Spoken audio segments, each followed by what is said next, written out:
Olá, hoje vamos fazer uma revisão sobre conto popular que nós já trabalhamos em uma aula anterior no primeiro bimestre. Os contos populares, também conhecido como conto tradicional.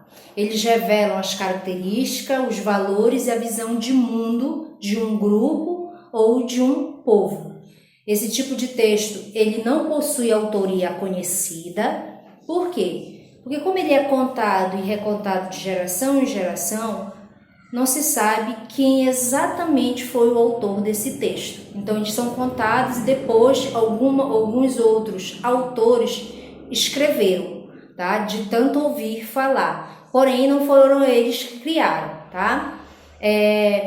Os contos, eles preservam a memória de um povo ou de um grupo, tá? Então, esses contos populares, eles trazem marca. Por exemplo, se o conto é da Rússia, então ele vai trazer marca do povo russo, ele vai preservar essa cultura, tá? Esse costume da cultura russa. Assim mesmo ocorre com os contos tradicionais brasileiros, tá? Ele também traz marca, ele procura preservar a memória e a cultura do nosso povo brasileiro.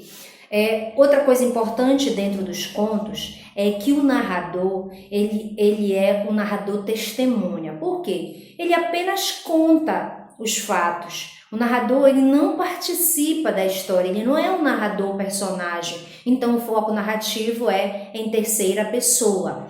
O tempo, ele é indeterminado. Por quê?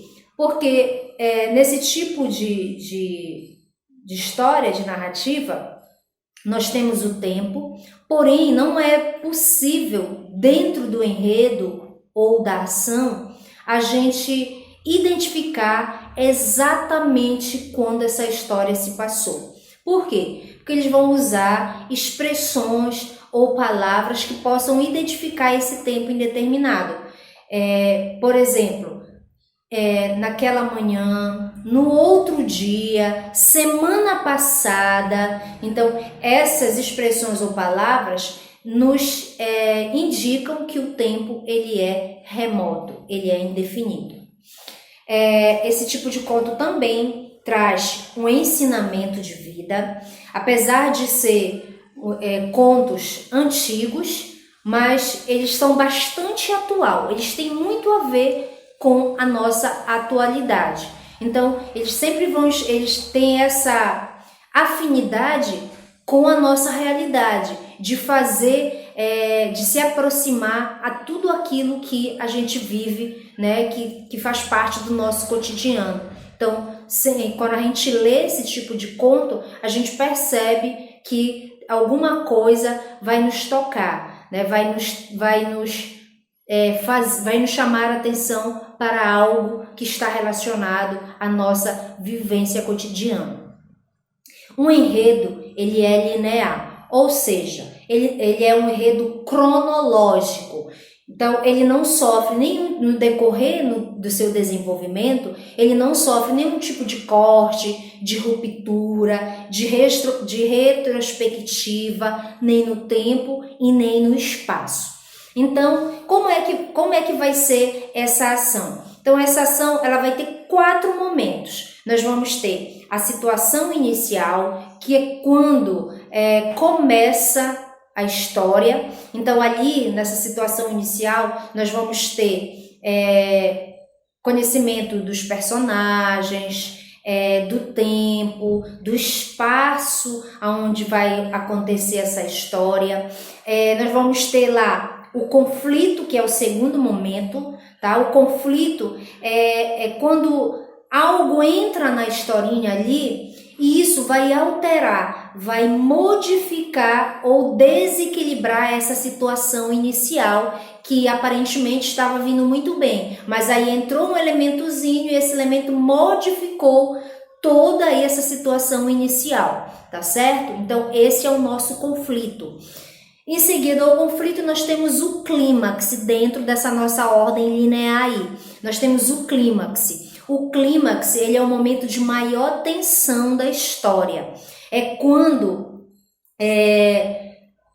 como se nós estivéssemos assistindo, por exemplo, uma novela Então, naquele dia vai passar um capítulo em que a gente estava esperando que isso acontecesse.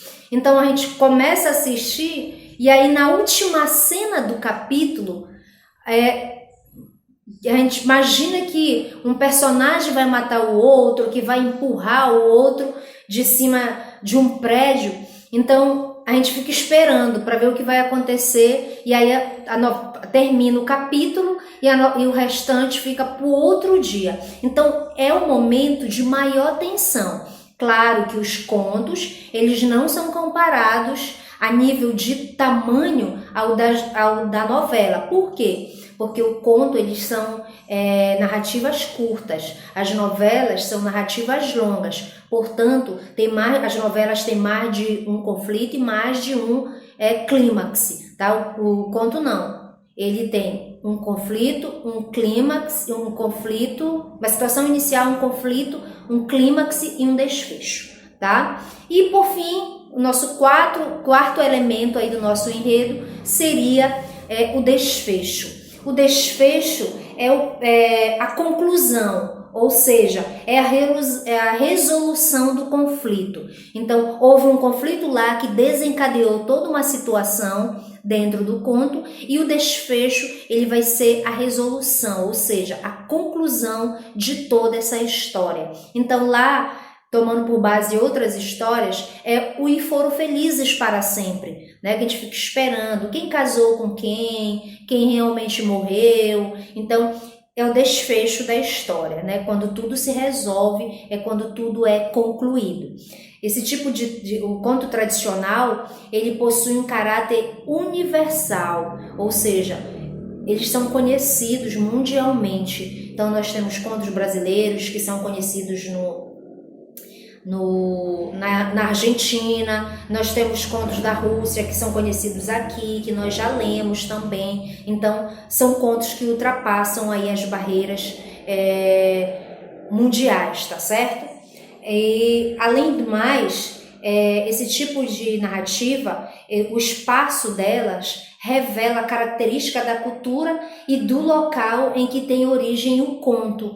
Por exemplo, se o conto é brasileiro, dentro dessa história vai aparecer elementos que são próprios da nossa cultura brasileira, tá? Por exemplo, vai aparecer lá, eles vão citar lá o carnaval, o pau-brasil, então são elementos da nossa cultura, a questão indígena, então os cabanos, então isso faz parte da cultura brasileira e também marcas da nossa linguagem, que é próprio, vocabulários que são próprios da nossa linguagem brasileira. Assim também acontece nas outras culturas quando os contos fazem parte de outras culturas, tá certo? Eu espero que vocês tenham entendido um pouquinho mais sobre os contos populares ou tradicionais. Na próxima a gente se vê.